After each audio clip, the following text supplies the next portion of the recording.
नमस्ते दोस्तों, मैं सविता सिंह अन्विता चैनल में आप सभी का स्वागत करती हूँ। आज का जो हमारा टॉपिक है वो है काल। काल को हम इंग्लिश में टेंस कहते हैं। काल का अर्थ होता है समय। समय ये जो है हमारे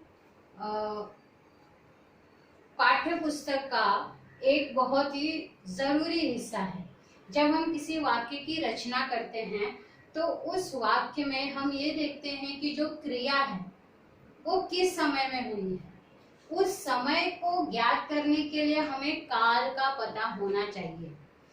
अगर हम काल की परिभाषा लिखें तो हम इस तरह से लिखेंगे, किसी भी क्रिया के करने या होने के समय को काल कहते हैं। यानी किसी के भी द्वारा की गई जो क्रिया है वो किस समय में हुई, उस समय का ज्ञान होना ही क्या कहलाता है, काल कहलाता है।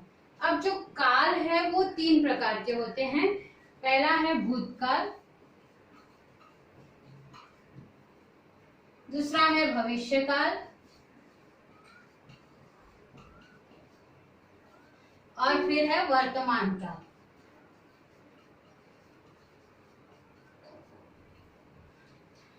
भूतकाल, जैसा कि यहाँ पर भूत से ही पता चल रहा है, जो चीजें हो चुकी हैं, जो कार्य हो चुका है उसे हम भूतकाल कहेंगे।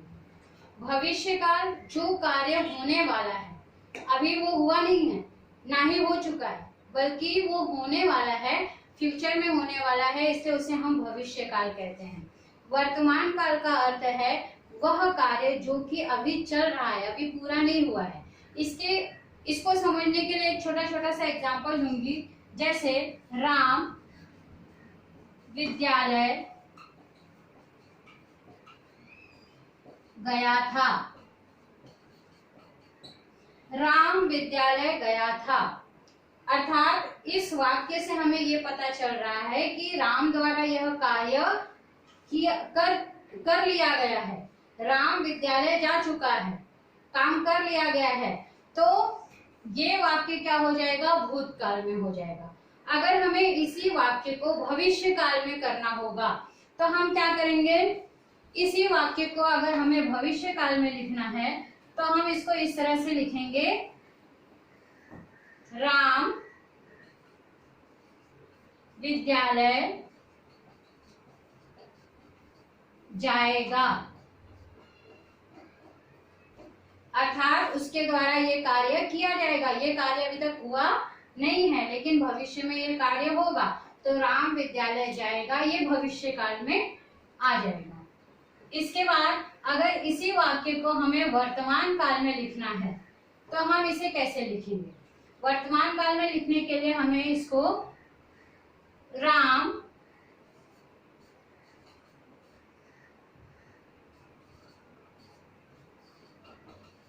विद्यालय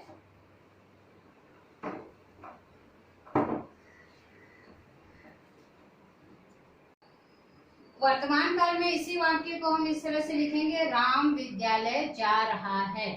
अभी वो ये कार्य कर रहा है, तो इसीलिए वर्तमान काल में हम इसे क्या कर देंगे, राम विद्यालय जा रहा है। एक चीज हमें सिंपल सी याद रखनी बहुत जरूरी है कि जब भी हम लोग भूतकाल में कोई बात करते हैं तो भूतकाल में अगर कोई बात की जाती है तो उसमें हमेशा था, थे, थी। जैसे अगर हमें कहानी लेखन करना है तो हम भूतकाल में करते हैं कहानी लेखन, तो हम था, थे, थी का ज्यादा उपयोग करते हैं। भविष्य काल में गा, गे, गी। वाक्य के अंत में ज्यादातर भूतकाल में था, थे, थी आता है, भविष्य काल में गा, गे, गी आता है और वर्तमान काल में रहा है, रही है, रहे हैं। इस तरह के वाक्य जो हैं वो वाक्य के अंत में आ जाते हैं। भूतकाल का अगर वाक्य होगा तो वाक्य के अंत में था, थे, थी आएगा। भविष्य काल होगा तो उसके अंत में गा, गे, गी होगा और वर्तमान काल के वाक्य होंगे तो उसमें अंत में रहा है, रही है, रहे हैं, इस तरह के शब्दों का समावेश हो जाएगा। लेकिन जब हम भूतकाल, भविष्यकाल और वर्तमान काल, ये तो हम सिंपल तरीके से समझ लेते हैं, ये सिंपल तरीका है भूतकाल, भविष्यकाल और वर्तमान काल को समझने का।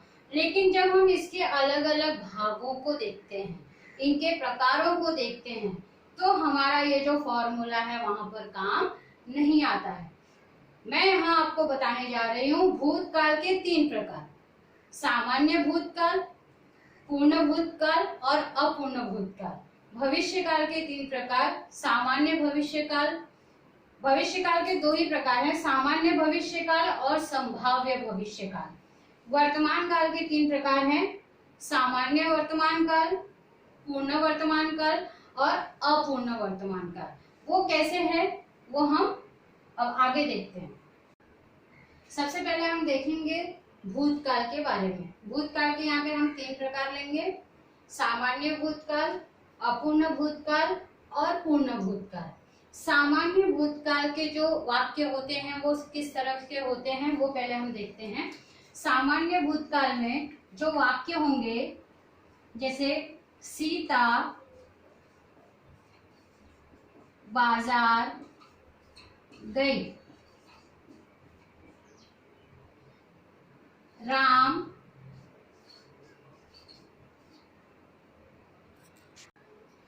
सामान्य भूतकाल में हम देखते हैं कि सीता बाजार गई, राम विद्यालय गया।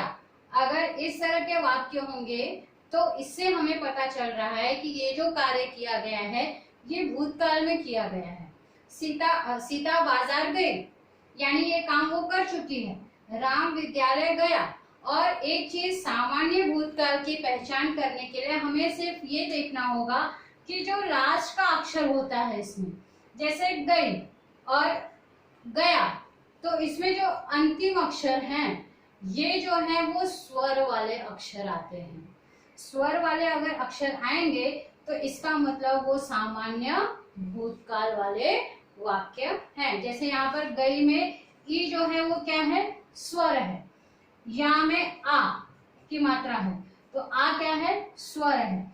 तो हमेशा याद रखना, ये बहुत अच्छा ट्रिक है याद रखने का, कि सामान्य भूतकाल के जो वाक्य होते हैं उन वाक्यों में जो अंतिम अक्षर होता है उसमें अंतिम अक्षर का जो अंतिम अक्षर के जो अक्षर होंगे, अंतिम अक्षर वाले अक्षर वो क्या होंगे, स्वर वाले अक्षर होंगे।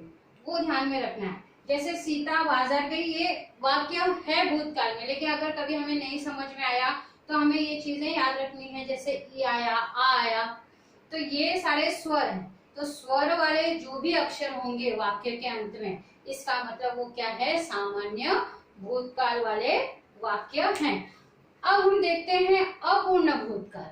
अपूर्ण भूतकाल का अर्थ ये है कि वह कार्य जो कि भूतकाल में ही शुरू हुआ लेकिन वह पूरा नहीं हुआ है, उसके वे संकेत मिल रहे हैं, तो वो क्या हो जाएगा, अपूर्ण भूतकाल। जैसे अगर मुझे इसी वाक्य को अपूर्ण भूतकाल में करना है, जैसे सीता बाजार गई, अगर इसे मुझे अपूर्ण भूतकाल में लिखना होगा तो मैं इसे कैसे लिखूंगी, यहाँ पर कि सीता बाजार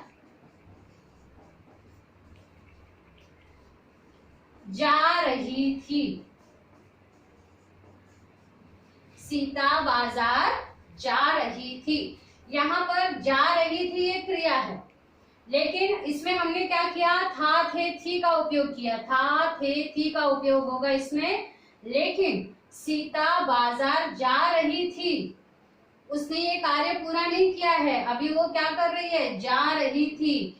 तो यहाँ पर इस क्रिया से हमें पता चल रहा है कि वो कार्य पूरा नहीं हुआ है, लेकिन चूंकि यहाँ पर थी लगा हुआ है इसलिए भूतकाल का वाक्य है और ये कार्य पूरा नहीं हुआ है, इसीलिए ये अपूर्ण भूतकाल होगा। राम विद्यालय गया, अगर मुझे इसी वाक्य को अपूर्ण भूतकाल में लिखना होगा तो मैं किस तरह से लिखूंगी, राम विद्यालय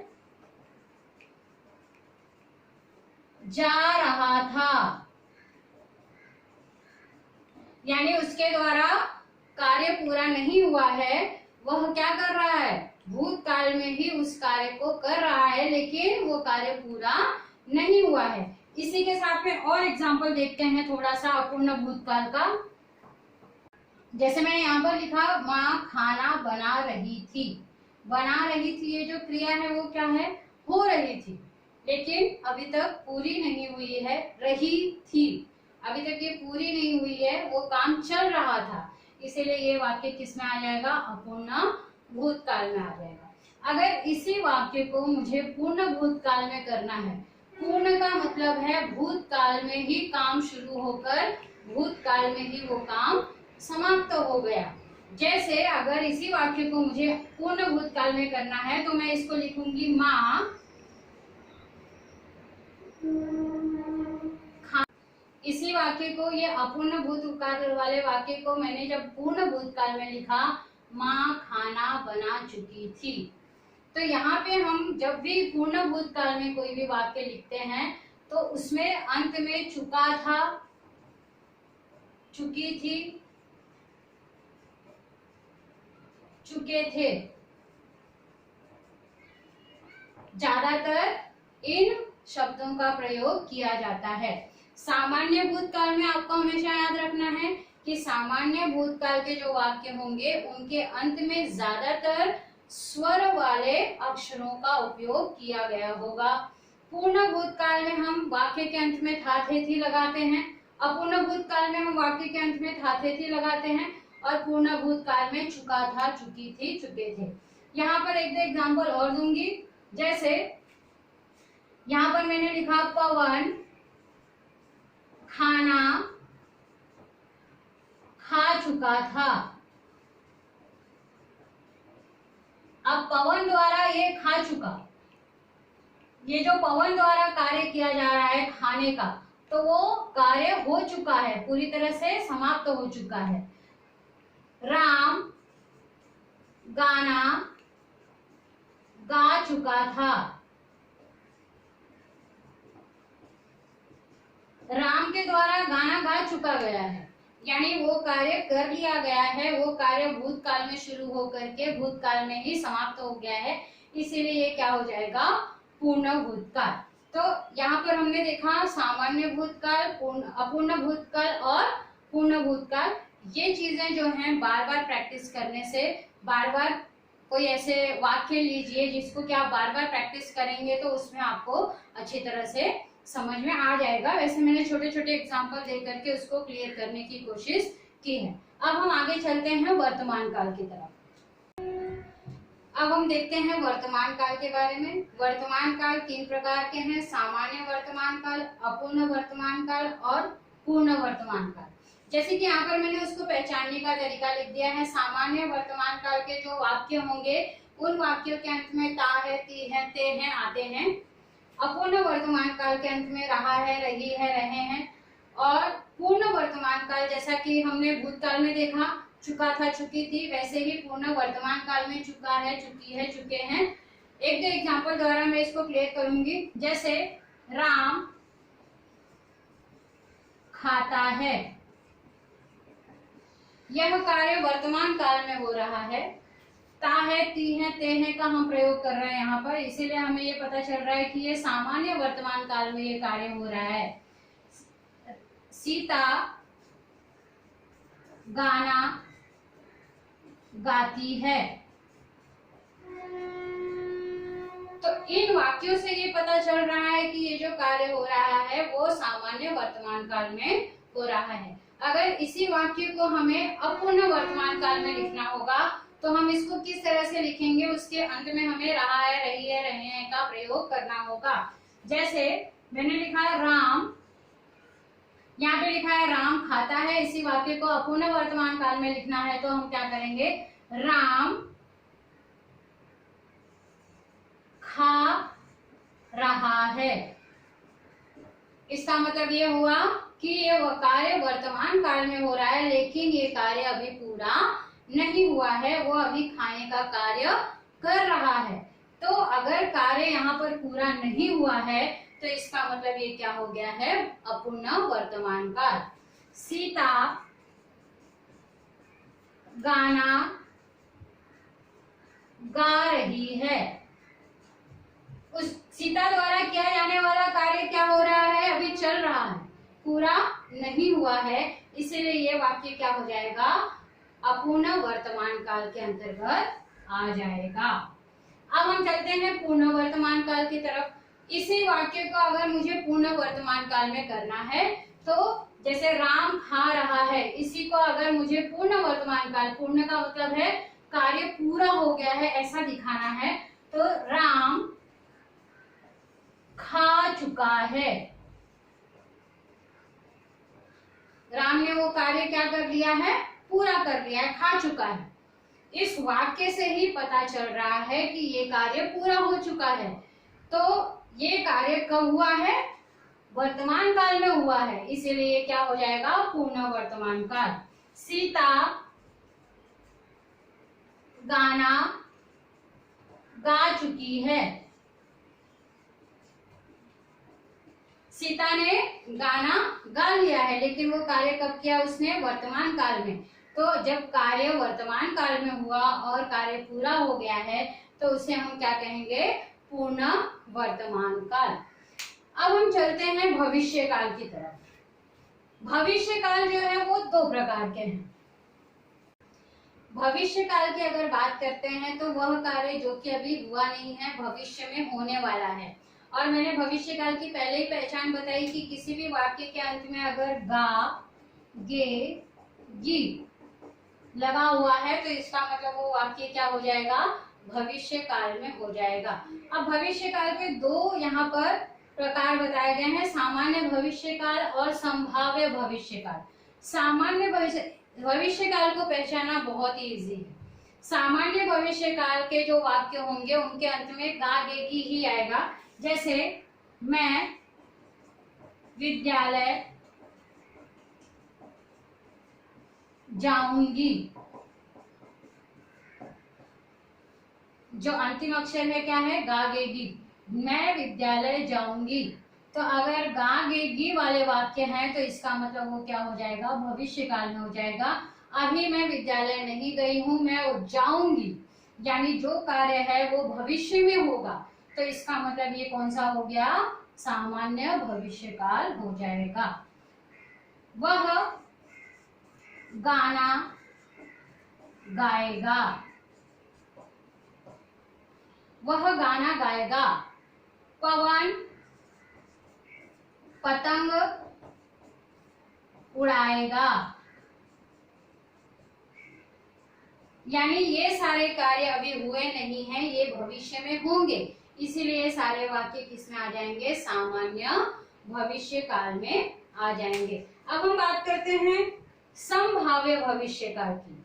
संभाव्य भविष्य काल, जैसे कि इस शब्द से ही पता चल रहा है, संभाव्य, सम का मतलब है संभव है और भाव्य यानी भविष्य में होने की संभावना है, यानी ऐसे कार्य जो कि भविष्य में होने की संभावना है, जिनके भविष्य में होने की संभावना है, ऐसी क्रियाएं जो हैं वो संभाव्य भविष्य काल में आएंगी। जैसे यहाँ पर मैंने एक वाक्य लिखा, संभव है इस वर्ष अच्छी वर्षा होगी।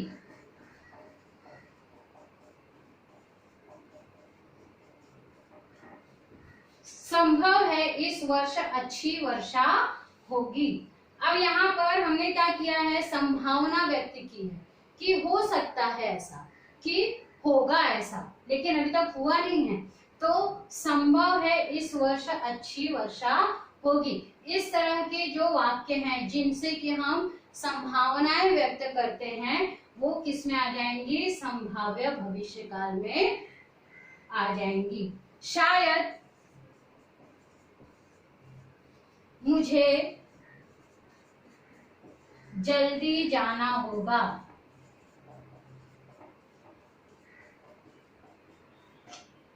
अब यहाँ पर भी मैंने क्या किया है, संभावना व्यक्त की है, शायद हो सकता है मुझे जल्दी जाना पड़े, तो शायद मुझे जल्दी जाना होगा। इस तरह के जो वाक्य हैं वो संभाव्य भविष्य काल के अंतर्गत आ जाते हैं। सिर्फ आपको ये याद रखना है कि जो हमारे भूतकाल हैं, भविष्य काल हैं, वर्तमान काल हैं, उनमें जो उनके प्रकार हैं, जो पूर्ण है, अपूर्ण है। पूर्ण का अर्थ है जो कि पूर्णता की तरफ इशारा करता है, यानी कार्य पूरा होने की तरफ इशारा करता है। अपूर्ण यानी अपूर्णता की तरफ, यानी कार्य हो रहा है अभी तक पूरा नहीं हुआ है, तो उसे हम पूर्ण अपूर्ण के अंतर्गत ले आते हैं। सामान्य को पहचानना बहुत इजी है। जैसे भूतकाल में सामान्य भूत को पहचानने के लिए मैंने एक अच्छा सा ट्रिक बताया कि सामान्य जो भूतकाल होगा उसके अंत में ज्यादातर हम स्वर वाले अक्षरों का उपयोग करेंगे।